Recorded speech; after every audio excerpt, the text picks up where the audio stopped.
Olá, meus amigos. Ainda que o objetivo seja refletir sobre a tal de redação que, como provaremos, nada mais é do que uma simples questão discursiva, abordarei um pequeno trecho da história dos vestibulares no Brasil. Pois bem, a primeira faculdade brasileira surgiu em 1808 com a chegada da família real ao Brasil e localizou-se em Salvador, na Bahia. Era a Faculdade de Cirurgia Geral. Muito tempo depois, em 1909, uma portaria do Ministério da Educação regulamentou os exames seletivos para avançar na formação cultural. Até aí, nós tínhamos, primeiramente, o primário, 5 anos de estudos que corresponderiam hoje ao primeiro ciclo do ensino fundamental, e daí as pessoas, os alunos de colégios oficiais já passavam diretamente para o ensino superior. Em seguida, criou-se o curso ginasial, que seriam 6º, 7º, 8º e 9º anos do ensino fundamental de hoje, ao final do qual, isto é, do curso ginasial, também alunos de colégios ditos oficiais acessavam diretamente o ensino superior. Pois bem, pela portaria Rivadavia de 1909, 2 anos depois, esses exames entrariam em vigor. E, finalmente, em 1915, cento e poucos anos atrás, portanto, é que se instituiu no Brasil o ensino médio atual, o 2º grau naquela época, e 3 provas seletivas para se atingir a faculdade. Uma na passagem do primário, 5º ano, para o ginásio. Outra prova seletiva no final do ginásio, que seria 9º ano do ensino fundamental hoje, para o 2º grau, para o médio atual. E um terceiro vestibular ao final do 2º grau, da época ensino médio de hoje, para acesso então ao ensino superior. Durante muito tempo, até a década de 1960 aproximadamente, havia 2 provas para ingresso numa faculdade. Havia a prova dissertativa com português, língua estrangeira e ciências naturais, entendendo aí matemática, física, química e alguma coisa de biologia, e uma prova oral sobre esses mesmos conteúdos e sobre as aptidões dos candidatos para cursarem certas faculdades. Como eu disse, até a década de 1960 era assim que se fazia a seleção para ingresso numa faculdade. Vou repetir: prova discursiva e prova oral. Não havia até 1960 as chamadas questões de múltipla escolha, as questões que na época ficaram famosas como sendo as questões de cruzinhas. Aí, na década de 60, início de 1970, além das questões discursivas, então, entraram na seleção as questões objetivas, meio a meio. Sim. Por exemplo, 5 questões de português discursivas e 5 questões objetivas. 5 questões de matemáticas discursivas, 5 questões de matemática objetiva, e assim em todos os conteúdos. Mas a tal de prova de redação, que era, como é, uma questão discursiva apenas mais longa, com um número de linhas superior àquilo que normalmente se entende como questão discursiva.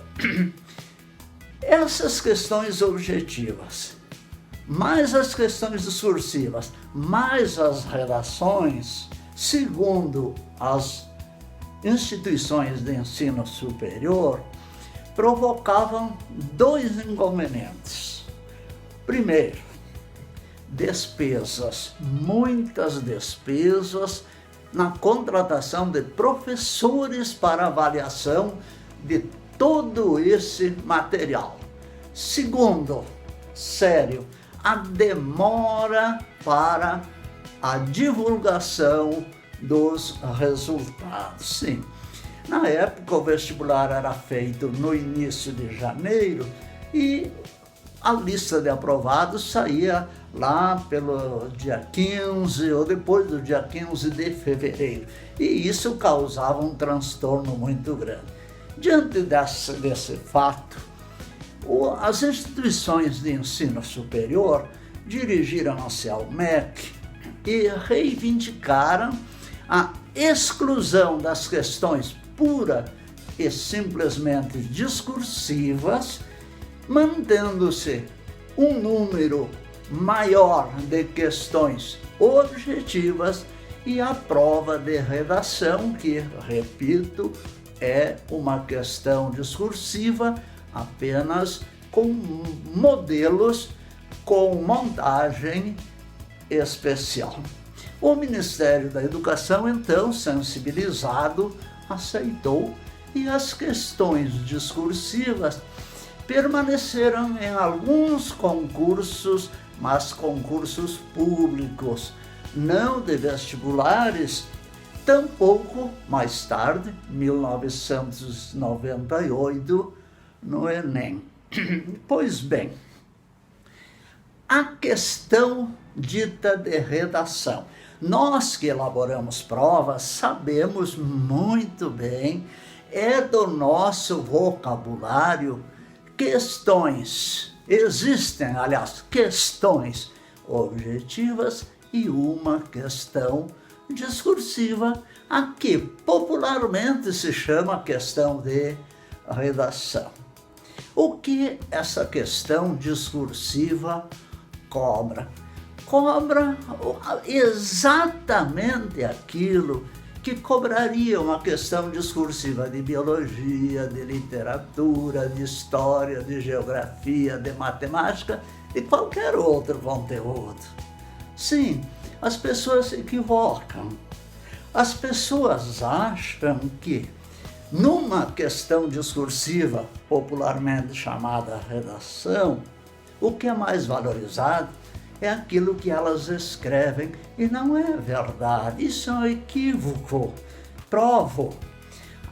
A dita redação poderá ser entregue com um formato perfeito, estruturada em introdução, desenvolvimento, conclusão, dentro dos parâmetros exigidos, com os elementos de passagem, com, caso agora de uma proposta de intervenção, enfim, perfeita na estrutura e corretíssima no vocabulário, na gramática, nenhum errinho de concordância, de regência, de colocação de pronomes, de pontuação, de ortografia, nada.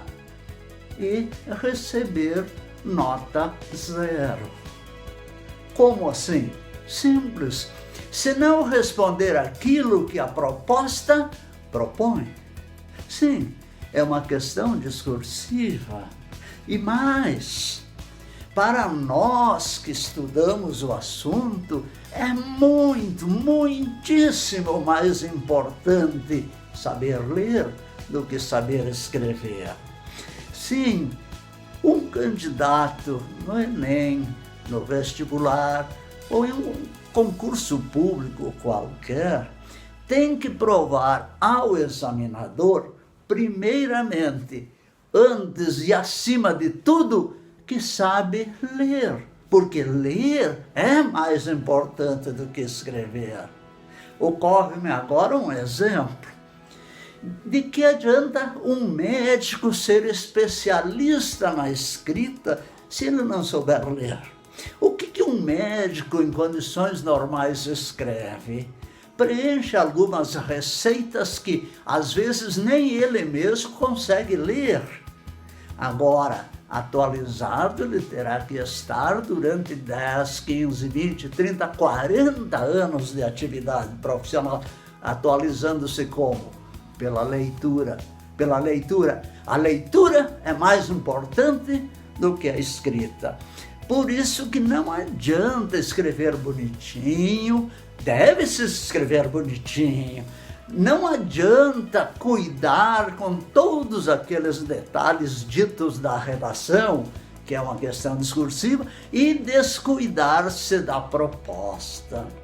É muito importante.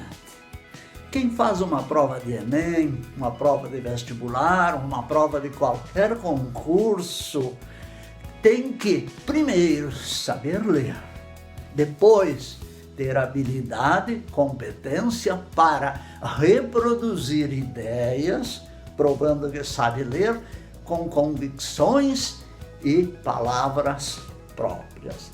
Nós precisamos mudar esse conceito. Em primeiro lugar, vamos falar de questões discursivas, em que as palavras têm que ser interpretadas, os sinais de pontuação têm que ser interpretados, tudo tem que ser bem interpretado para que a resposta saia como o examinador quer que saia, pois na dita redação, na questão discursiva, popularmente conhecida como redação, ocorre exatamente a mesma coisa. Isto é, o candidato deve ler a proposta, deve avaliá-la, vendo todos os aspectos e depois escrever a resposta